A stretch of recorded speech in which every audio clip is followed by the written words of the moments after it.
नमस्ते. मी तुमच्या विचाराचा वैचारिक भागीदार कोच काशीनाथ.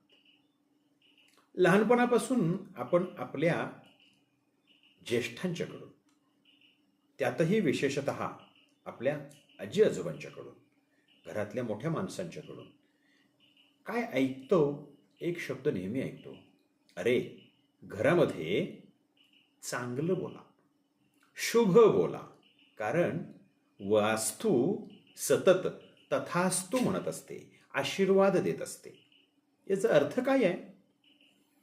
आज हेच आपण वेगवेगळ्या पद्धतीनं लॉ ऑफ अट्रॅक्शन म्हणून समजून घेतो, क्वांटम फिजिक्सची थेअरी म्हणून समजून घेतो आणि मग मॅनिफेस्टेशन म्हणून समजून घेतो.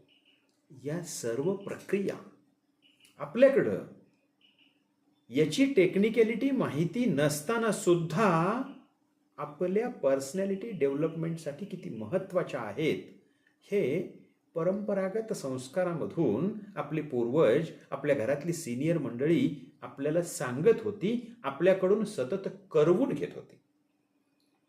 म्हणजे काय आहे? आपण उच्चारत असलेल्या प्रत्येक शब्दाला काहीतरी एनर्जी असते आणि ती एनर्जी ती काम करत असते. हे शब्द कुठून येतात? तर हे शब्द आपल्या मेंदूतून, आपल्या विचारातून येतात.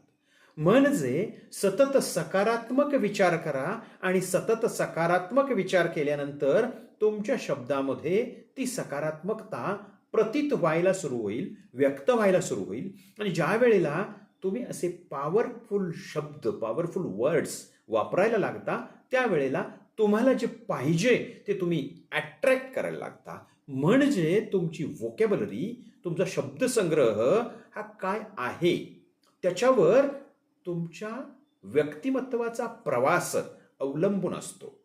म्हणजे सगळ्यात महत्त्वाची गोष्ट, आपल्याला आपलं व्यक्तिमत्व बदलायचं असेल तर ज्या ठिकाणी आपल्याला पोहोचायचं आहे त्या फ्रिक्वेन्सीमध्ये रेझोनेट होणारे शब्द आपण आपल्या उच्चारामधून, आपल्या रोजच्या दैनंदिन बोलीमधून ज्या वेळेला वापरायला सुरुवात करतो त्यावेळेला ऑटोमॅटिकली आपला अबंडन्सीकडचा प्रवास आपण सुरू करतो, ऐश्वर्य संपन्नतेचा प्रवास आपण सुरू करतो. आणि म्हणून मित्रांनो, कायमपणानं आपण विचारपूर्वक सकारात्मक शब्दांची निवड करणं हे आपल्या आत्मिक, बौद्धिक आणि आर्थिक विकासासाठी अतिशय महत्त्वाचं आहे.